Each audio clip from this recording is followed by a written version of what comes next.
پیارے دوستو، ایسے ہی سچے واقعات سننے کے لیے ہمارے چینل اسلام میں نور کو ضرور سبسکرائب کر لیں۔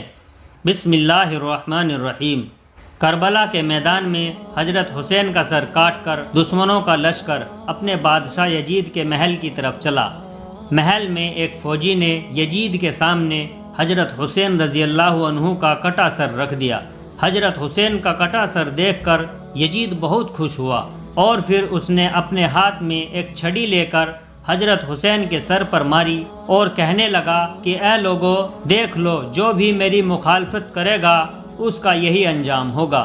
حضرت حسین رضی اللہ عنہ کے سر کی ایسی بے حرمتی دیکھ کر دربار میں موجود ایک یہودی کہنے لگا کہ اے لوگو، میں حضرت داؤد علیہ السلام کی نسل سے ہوں اور 14 پشتوں کے بعد میرا نسب حضرت داؤد علیہ السلام سے ملتا ہے، اور ایک تم لوگ ہو کہ اپنے ہی نبی کے نواسے کا سر کاٹ دیا اور آج دربار میں بیٹھ کر اس کے ساتھ ایسی بے حرمتی کر رہے ہو۔ تم کیسے اپنے نبی کے سچے عاشق ہو؟ حضرت حسین رضی اللہ عنہ کی بہن حضرت زینب اپنے بھتیجے امام زین العابدین کو پکڑ کر روئے جا رہی تھی اور اپنے بھائی حضرت حسین کے کٹے سر کی بے حرمتی دیکھ کر اللہ سے فریاد کر رہی تھی کہ تبھی یزید نے حضرت زین العابدین سے کہا کہ تم نے دیکھ لیا نا کہ تیرے باپ نے میری مخالفت کی تو اللہ نے اس کا کیسا انجام کیا۔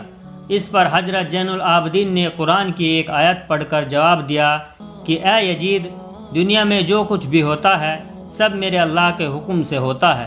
تو یزید نے جواب دیا کہ یہ سب کچھ تم لوگوں کی ہی کرتوتوں کی وجہ سے ہوا ہے، اور پھر یزید نے حضرت زینب کے ہاتھ میں ان کے بھائی حضرت حسین کا سر رکھتے ہوئے کہا کہ اب تم لوگ عزت کے ساتھ اپنے گھر مدینہ جا سکتے ہو، اور پھر حضرت زینب روتی ہوئی اپنے گھر والوں کے ساتھ مدینہ کی طرف چل پڑی۔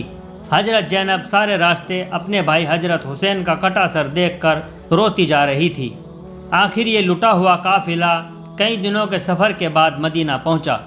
جب لوگوں کو خبر ہوئی کہ دشمنوں نے حضرت حسین رضی اللہ عنہ کا سر کاٹ دیا ہے تو لوگوں میں کوہرام مچ گیا اور ہر گھر سے رونے کی آواز آنے لگی۔ سارے مدینہ کے لوگ سمٹ کر حضرت زینب کے پاس پہنچے۔ حضرت زینب بہت خاموش تھی، کسی سے بات نہ کر رہی تھی۔ حضرت حسین کا کٹا سر ان کے ہاتھوں میں تھا اور آنکھوں سے آنسو جاری تھے۔ اچانک حضرت زینب اپنے بھائی حسین کا کٹا سر لے کر اپنے نانا حضور صلی اللہ علیہ وسلم کی قبر کی طرف چل پڑی۔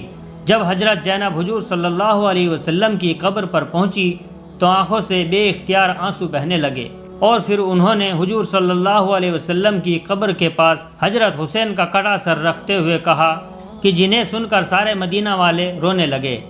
حضرت زینب نے حضور صلی اللہ علیہ وسلم کی قبر کے سامنے کھڑے ہو کر کہا کہ اے میرے نانا جان، کاش کہ آپ زندہ ہوتے تو دیکھ لیتے کہ دشمنوں نے تیرے پیارے حسین کا کیا حال کیا ہے۔ اسے قتل کر دیا اور اس کے جسم پر گھوڑے دوڑا دیے، اور جب اس سے بھی دل نہ بھرا تو دشمنوں نے تیرے پیارے حسین کا سر ہی کاٹ دیا۔ حضرت زینب اپنے نانا حضور صلی اللہ علیہ وسلم کی قبر کے سامنے کھڑی فریاد کر رہی تھی اور آنکھوں سے مسلسل آنسو جاری تھے۔ مدینہ والے بھی سب پیچھے کھڑے حضرت زینب کی دکھ بھری فریاد سن کر رو رہے تھے۔ آخر شام ہوتے ہوتے حضرت حسین کا کٹا سر ان کی امی حضرت فاطمہ رضی اللہ عنہ کی قبر کے بغل میں دفن کر دیا گیا۔ جن لوگوں نے حضرت حسین رضی اللہ عنہ کو اس بے دردی کے ساتھ قتل کیا تھا تو اللہ نے ان سبھی کو اسی دنیا میں سزا دی۔ کربلا کے میدان میں دشمنوں میں سے ایک آدمی کی جس کا نام ابن جویرہ تھا، تو اس نے حضرت حسین رضی اللہ عنہ کو پکار کر انہیں گالیاں دی اور برا برا کہا، تو حضرت حسین نے اس کے لیے بد دعا کی اور کہا کہ اے ابن جویرہ، اللہ تیرے جسم کے ٹکڑے ٹکڑے کر دے۔ اور پھر اسی وقت ابن جویرہ کا گھوڑا پاگل ہو کر ادھر ادھر بدکنے لگا۔ گھوڑے کے بدکنے کی وجہ سے ابن جویرہ کا پیر پھسلا اور وہ گھوڑے سے نیچے گر پڑا، لیکن اس کی ایک ٹانگ گھوڑے میں بندھی جین سے پھنس گئی، اور پھر وہ پاگل گھوڑا اسے گھسیٹتے ہوئے پتھروں کے اوپر دوڑنے لگا۔ وہ گھوڑا ابن جویرہ کو گھسیٹتا ہوا اتنی تیزی سے دوڑ رہا تھا کہ پتھروں کی چوٹ سے ابن جویرہ کا جسم کٹ کٹ کر گرنے لگا، اور آخر اس کا سارا جسم کٹ کر ختم ہو گیا۔ صرف اس کی وہ ٹانگ بچی کہ جو اس گھوڑے کی جین میں پھنس گئی تھی۔ جس وقت کربلا کے میدان میں حضرت حسین رضی اللہ عنہ 3 دنوں کے پیاسے دریا کے کنارے بیٹھ کر پانی پینے جا رہے تھے تو اسی وقت دشمنوں میں سے ایک آدمی کہ جس کا نام ابن نمیر تھا، اس نے حضرت حسین کے منہ کی طرف ایک تیر چلایا۔ وہ تیر سیدھا آ کر حضرت حسین کی گردن میں لگتا ہوا دوسری طرف نکل گیا، جس کی وجہ سے حضرت حسین پانی نہ پی سکے اور ان کی گردن سے خون بہنے لگا۔ تو حضرت حسین رضی اللہ عنہ نے ابن نمیر سے کہا کہ اے ظالم، جیسے تو نے مجھے پانی نہ پینے دیا، ایسے ہی اللہ تجھے ہمیشہ پیاسا رکھے۔ حضرت حسین کی اس بد دعا کا اس دشمن پر ایسا اثر ہوا کہ وہ چاہے جتنا بھی پانی پی لیتا پھر بھی اس کی پیاس نہ بجھتی۔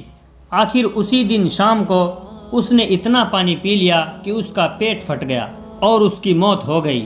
دشمنوں کا سردار ابن زیاد کہ جس نے حضرت حسین رضی اللہ عنہ کا سر کاٹنے کا حکم دیا تھا اور اسی کے حکم پر فوجیوں نے حضرت حسین کا سر کاٹا تھا، تو ابن زیاد کا نوکر بیان کرتا ہے کہ جب ابن زیاد حضرت حسین کا سر کاٹ کر شام کو اپنے محل پہنچا تو میں بھی اس کے ساتھ تھا۔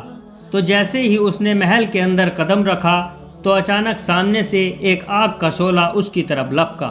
قریب تھا کہ وہ آگ میرے سردار ابن زیاد کو جلا کر ختم کر دیتی، لیکن تبھی اچانک وہ آگ غائب ہو گئی اور ابن زیاد نے مجھ سے کہا کہ اے آدمی، کیا تم نے وہ آگ دیکھی جو ابھی میری طرف لپکی تھی؟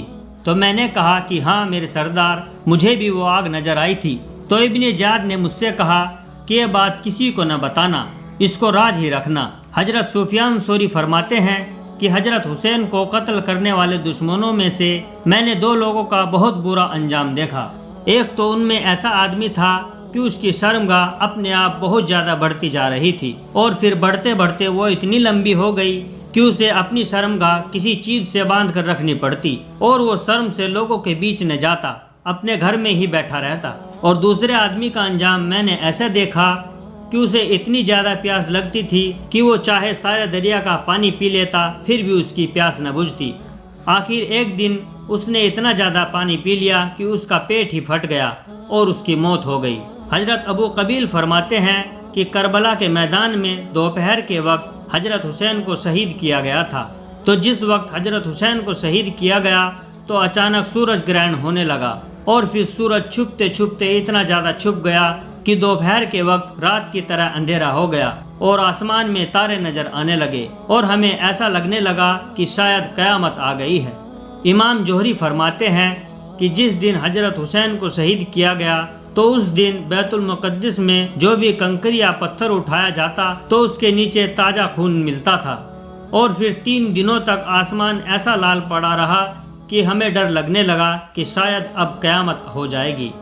پیارے دوستو، ویڈیو کیسی لگی ہمیں اپنے پیارے کمنٹ میں ضرور بتائیں، اور ہمارے چینل اسلام میں نور کو ضرور سبسکرائب کر لیں۔ السلام علیکم ورحمۃ اللہ وبرکاتہ۔